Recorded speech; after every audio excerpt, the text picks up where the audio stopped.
Aurten Nafarroako gobernuak bat egin nahi du konbentzimenduz eta konpromisoz Europaren egunarekin.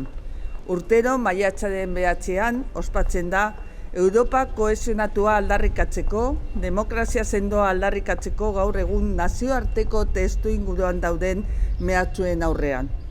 Aniztasunean eta bakean oinarritatuko Europa. Bi ideal horiek inoiz baina beharrezkoagoak dira gaur egun hurbilegi ditugun errealitateen aurrean. Fasismoen eta populismoen gorakada, gerrak, gizarte desberdinerarik eta bestelako mehatxuak herritarren eskubide eta askatasuna mugatzen ahal dituztenak. Atxikimendu honen bidez, Nafarroako gobernua berriz ere azpimarratzen du zeinen garrantzitsua den Europako proiektua.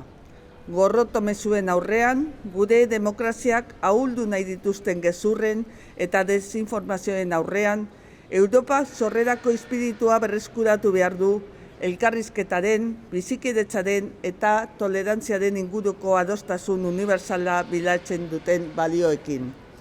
Partekatzen ditugun balio demokratikoetan oinarritutako batasunean datza Europaren indarra, oinarrizko giza eskubideen aldeko konpromisoan, prensa aske eta independentearen babesean, zuzenbide estatuaren defentsan eta desberdintasunean, emakume eta gizonen landako eta hirietako biztanleen eta gazte eta adinekoen arteko berdintasunean bestea beste. Europar batasunak erronka ekonomiko handia ere baditu baita gizartea eta lurralde kohesiokoak ere.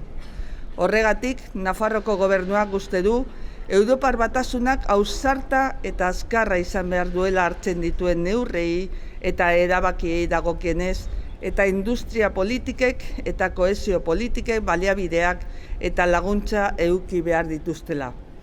Gainera, zalantzarik gabe, Europa horretan ezinbestekoa da eskualdeek Europako politiketan duten zeregina indartzea.